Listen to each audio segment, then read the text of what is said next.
Good morning বন্ধুরা, রান্নার রহস্যে জানাই সকলকে স্বাগত।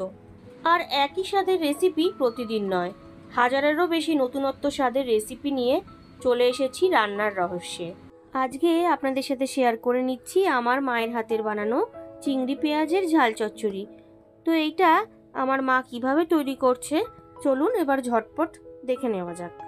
বন্ধুরা, মায়ের হাতের এই রেসিপিটা কিন্তু দুর্দান্ত। তো এই রেসিপিটার জন্য এখানে আমি 500 গ্রাম ছোট চিংড়ি নিয়ে নিয়েছি। এখানে বেশ কিছুটা পরিমাণ পেঁয়াজ কুচোনো, লঙ্কা, আদা গ্রেট করা, এখানে লঙ্কার গুঁড়ো আর হলুদ গুঁড়ো নিয়ে নিয়েছি। প্রথমেই যে 500 গ্রাম খোসা ছাড়ানো চিংড়ি নিয়েছিলাম তার মধ্যে দিয়ে দিচ্ছি পরিমাণ অনুযায়ী লবণ আর হলুদ। এইবার সমস্ত কিছু ভালোভাবে আমি মেখে নিচ্ছি। আগে কিন্তু লবণ হলুদ দিয়ে চিংড়ি মাছটাকে মাখিয়ে নিতে হবে, আর এক্সট্রা কোনো মশলা কিন্তু এর মধ্যে দেব না। আমি এখানে মিডিয়াম সাইজের, খুব ছোট না, মিডিয়াম সাইজের চিংড়ি নিয়েছি 500 গ্রাম।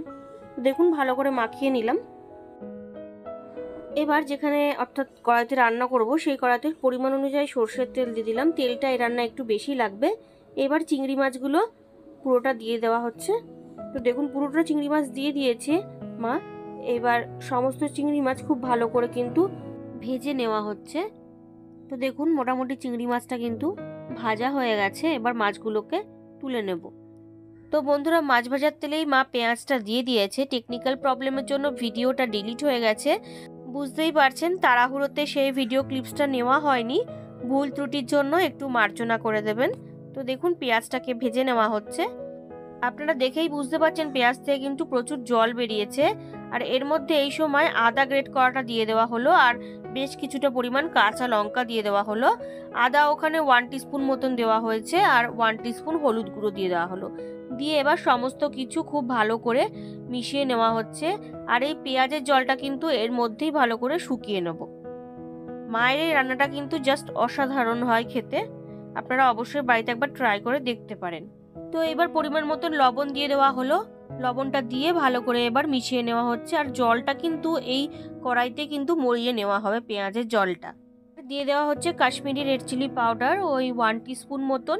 যেহেতু অনেকটা পরিমাণ ঝাল কাঁচা লঙ্কা দেওয়া হয়েছে, তাই জন্য কিন্তু এখানে কোনো রকম শুকনো লঙ্কার গুঁড়ো ইউজ করা হচ্ছে না। মা শুধুমাত্র এখানে কাশ্মীরি রেড চিলি পাউডার দিয়েছে জাস্ট কালারের জন্য। তো দেখুন ভালো করে মিশিয়ে নিয়ে পেঁয়াজটাকে কড়াইতে একটুখানি ভাজা ভাজা করে নেওয়া হচ্ছে। বন্ধুরা, এই রেসিপিটা একবার অন্তত বাড়িতে ট্রাই করে দেখবেন। সর্দি ঠান্ডা লাগাতে কিন্তু মুখ একদম ছেড়ে যায়, আর খেতে খুব সুন্দর হয়। তো পেঁয়াজটা কিন্তু মোটামুটি ভাজা কমপ্লিট হয়ে গেছে। এইবার ভেজে রাখা চিংড়ি মাছগুলো দিয়ে দেওয়া হলো। চিংড়ি মাছটা দিয়ে এর মধ্যে একেবারে একটু জল দিয়ে দিচ্ছে মা। খুব অল্প জল, ওই 1/2 কাপ মতন জল দিয়ে দিল। দিয়ে এবার চিংড়ি মাছটা ভালো করে সব কিছুর সঙ্গে মিশিয়ে নেওয়া হচ্ছে। আর চিংড়ি মাছ হতে যেহেতু বেশিক্ষণ লাগে না, রান্নাটাও কিন্তু ঝটপট প্রায় ওই 10 থেকে 15 মিনিটের মধ্যে হয়ে যায়। তো 2 থেকে 3 মিনিট নেড়ে নেওয়ার পরে ওই 5 মিনিটের জন্য ঢাকা চাপা দিয়ে দেওয়া হলো। 5 মিনিট বাদে ফিরে এলাম। আপনারা দেখুন চিংড়ি মাছটা কিন্তু খুব সফট হয়ে গেছে। আর আপনারা পেঁয়াজের মধ্যে যে জলটা দেখতে পাচ্ছেন সেটা কিন্তু এবার ঢাকা ছাড়া কন্টিনিউ এভাবে নাড়তে নাড়তে কিন্তু জলটা একদম শুকিয়ে যাবে। প্রায় 3-4 মিনিট নাড়ার পরে দেখুন জলটা কিন্তু অনেকটাই কমে এসেছে। আর বন্ধুরা, এখানে কিন্তু পেঁয়াজের পরিমাণটা অনেকটাই বেশি লাগবে। প্রায় 3 থেকে 4টে পেঁয়াজ মা এই রান্নাটাই ব্যবহার করেছে, মিডিয়াম সাইজের। তো দেখুন আরও একটু শুকিয়ে নিচ্ছি। বেশ কিছুক্ষণ পরে দেখুন একদম কিন্তু ড্রাই হয়ে গেছে। আর রান্নাটা কিন্তু টেক্সচারটা ঠিক এই রকমই হবে। তো বন্ধুরা, মায়ের হাতের রেসিপি কিন্তু একদম ডান। এবার এটা আমি গরম গরম সার্ভ করব।